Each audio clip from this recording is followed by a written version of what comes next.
আসসালামু আলাইকুম। আখিমনিস kitchen and ব্লগে আপনাদের সকলকে স্বাগতম। আজকে আমি আপনাদেরকে দেখাবো একদম ভিন্ন স্বাদের একটি পেঁপে ভাজি।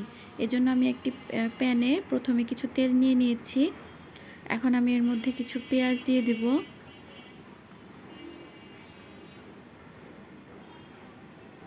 পেঁয়াজটা একটু ভেজে নিব নেড়েচেড়ে।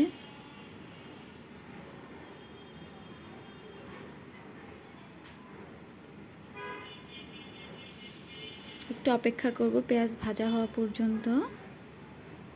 তারপরে দিয়ে দিব ফালি করে রাখা কিছু কাঁচামরিচ, এই 4-5টার মতো। এগুলোকে একটু ভেজে নিব। দিয়ে দিচ্ছি একটু রসুন বাটা, খুবই সামান্য পরিমাণে। একটু লবণ দিয়ে দিলাম পরিমাণ মতো। এখন এগুলো সবগুলো একটু ভালোভাবে ভেজে নেব। আমি মশলাটা খুব ভালোভাবে ভেজে নেব। এখানে আমি কোনো পানি ব্যবহার করব না।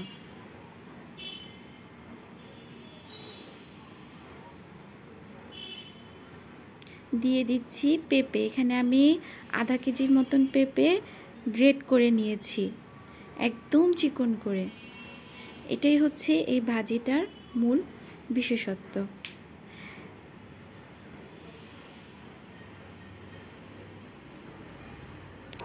এখন আমি সব মশলা এবং পেঁপে এখানে মিশিয়ে নেব খুব সুন্দর করে, সবটা যেন মিশে যায়।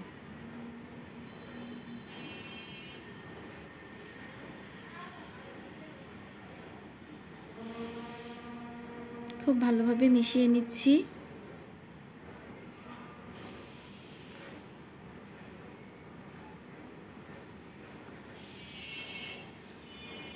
এখন এটা আমরা ঢাকনা দিয়ে ঢেকে দিব সিদ্ধ হওয়া পর্যন্ত। এখানে কোনো পানি ব্যবহার করব না। ঢেকে দিলাম। এখন আমরা এটা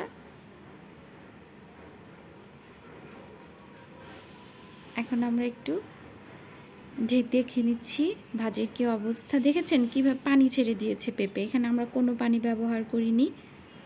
একটু নেড়ে চেড়ে নিই। কালারও চেঞ্জ হয়ে এসেছে পেঁপের। এটা রান্না করতে খুব কম সময় লাগে।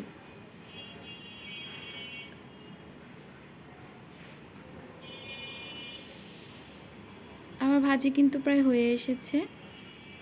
এখন এটা আমরা একটু পানিটা একদম শুকিয়ে আসা পর্যন্ত অপেক্ষা করব। পেঁপের যে পানিটা ছেড়ে দিয়েছে একটু নাড়াচাড়া করে দিচ্ছি যেন খুব ভালোভাবে উপর নিচ খুব ভালোভাবে ভাজা হয়। পেঁপের কিন্তু কালার চলে এসেছে। আমার ভাজিও প্রায় হয়ে গিয়েছে। এখন আমার ভাজিটা হয়ে গিয়েছে। এখন আমরা চুলাটা বন্ধ করে দিব এবং ভাজিটা নামিয়ে নিব।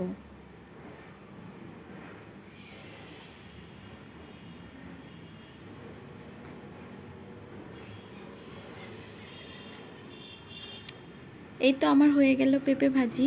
এই ভাজিটা আমার খুব পছন্দের। আপনারা চাইলে এটা বাসায় করে ট্রাই করে দেখতে পারেন। এটা গরম ভাত এবং রুটির সাথে খুব খুব ভালো লাগে। আমার খুবই পছন্দ। অনেকেই পেঁপে খেতে চায় না।